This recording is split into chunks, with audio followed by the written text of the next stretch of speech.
O deputado estadual Ricardo Nicolau, filiado ao PSD, pediu a reativação do pronto-socorro do Hospital Delfina Aziz para atendimento de pacientes com suspeita da Covid-19. O parlamentar defendeu que aquela unidade hospitalar se torne referência para atendimento da doença, para que o Estado não repita os mesmos erros cometidos no início da pandemia.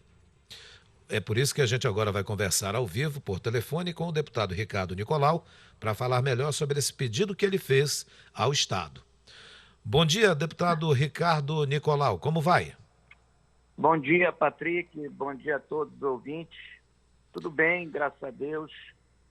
Muito obrigado por atender a nossa equipe. O senhor, na sua fala ontem sobre esse assunto, o senhor deixou algo bem claro, que era para que o Estado não repetisse os erros cometidos no início da pandemia. Quais foram esses erros, deputado? Bem, Patrick, acho que o Estado cometeu vários erros no isolamento social e nos atendimentos, no primeiro atendimento. O maior vetor de transmissão da doença no início foram as próprias unidades de saúde, que atendiam pacientes com suspeita de Covid e não Covid. Então, muitos pacientes que estavam no SPA para uma outra patologia, muitas vezes saía com Covid. Tá? E isso foi muito ruim, fora as questões de estrutura, de preparação para o combate ao coronavírus, que infelizmente não foi feito da forma correta. A gente comparando o Hospital de Campanha Municipal com o Grupo Samel, salvando centenas de vidas, e que foi colocado, por exemplo, numa escola pública do município, que foi transformada em hospital de campanha, e comparando com o governo, que gastou aqueles milhões lá naquele hospital abandonado da Newton Lins, a gente nota que alguma coisa tem errada nisso. Por isso eu pergunto ao senhor também, nesse cenário atual do Delfina Aziz, o senhor acredita que esse hospital, onde já foram investidos milhões e não pouco, muito dinheiro, esse hospital do Estado, ele pode ter esse pronto-socorro reativado? E outra, alguma vez já funcionou esse pronto-socorro do Delfina Aziz, deputado? O pronto-socorro funcionava antes, ele é uma estrutura muito boa. O Hospital Delfina Aziz, na sua estrutura física, ele é um ótimo hospital. Então, ele tem 300 leitos, tem ressonância, tomografia, 11 salas cirúrgicas, UTIs. Então, na estrutura física, ele é um bom hospital. Então, ele tem todas as condições para fazer um atendimento na sua estrutura física. Esse pronto-socorro ele foi desativado para que o hospital virasse um hospital, como se chama, porta fechada. Fosse enviados até lá os pacientes com diagnóstico confirmado e com necessidade de internação. E isso, na minha avaliação, não foi uma boa alternativa, porque o Hospital Delfina tem uma tomografia. O diagnóstico da Covid e o diagnóstico precoce, que ele é extremamente importante, ele é muito importante você fazer uma tomografia. E lá tem tomografia, lá tem uma estrutura física boa. Reativar o pronto-socorro é extremamente importante, porque não dá para ficar um pronto-socorro fechado. Muito embora na cidade de Manaus o número de casos da Covid estão muito pequenos, né, do que nós vivemos, muito pequeno, mas tem o vírus em atividade no interior do estado. Então, muitas pessoas, até mesmo com sintomas, eles já vêm a Manaus para buscar um atendimento. Então, era importante que o estado tivesse uma unidade de atendimento que fosse referência, que a pessoa procurasse de imediato para atender os casos suspeitos de Covid. Então, nós temos lá no Delfino uma estrutura enorme, parada, que tem tomografia, que tem todas as condições para fazer diagnóstico, para fazer tratamento, e se houver necessidade, também a internação. Então, eu acho que é um desperdício você ter uma estrutura física daquela, um pronto-socorro que hoje está com as portas fechadas. A gente também tem escutado falar que está havendo uma recontagem ou uma nova maneira de verificar os casos todos que ocorreram. Morreu muito mais gente ou não, na sua avaliação, deputado?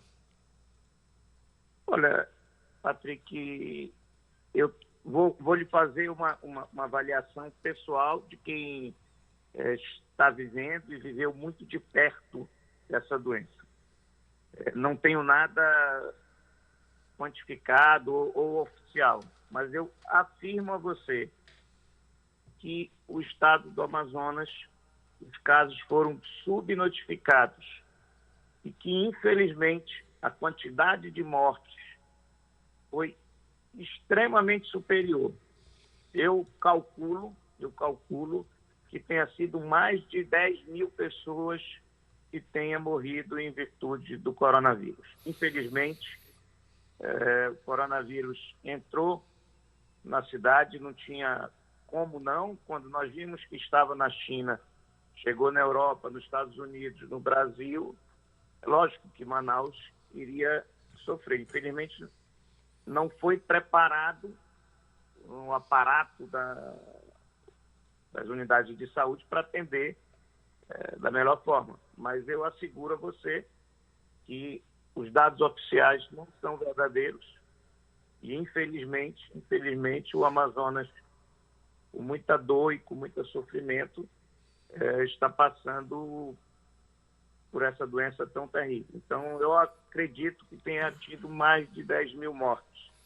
E é só a gente ter uma ideia, ver que não tem uma família que não tenha um caso ou uma pessoa que conheça um caso próximo. Então, se você tivesse na cidade de Manaus pouco mais de 2 mil casos, era difícil você identificar esses casos, o que não acontece. Todos nós conhecemos alguém que tenha morrido em virtude do coronavírus. Pois é, e eu lembro que o senhor já disse várias vezes que o senhor não é médico, o senhor é administrador de hospitais, conhece essa parte médica nesse segmento de administrar hospitais. Isso se comprovou durante a pandemia, deputado, quando do Hospital de Campanha Municipal, que o senhor também estava à frente ali, e foram números muito importantes para o nosso estado. Mas eu pergunto ao senhor, há possibilidade do Amazonas sofrer uma nova onda de contágio dessa doença? Porque o que a gente vê são números que às vezes caem e depois aumentam de uma vez. Bem, Patrick, como você falou, graças a Deus, eu acho que Deus nos colocou como um instrumento para no hospital de campanha, que foi uma parceria com a SAMEL, Transire, Prefeitura de Manaus, ter desempenhado um papel importante naquele momento em que não havia leitos, havia um colapso, e também uma metodologia que nós implantamos de forma diferente, de tratar de forma diferente, de cuidar precocemente, de fazer o tratamento com ventilação não invasiva, com a cápsula Vanessa, com um protocolo definido, estudado, dados de outros lugares para poder buscar um protocolo que tivesse um resultado melhor. É muito difícil,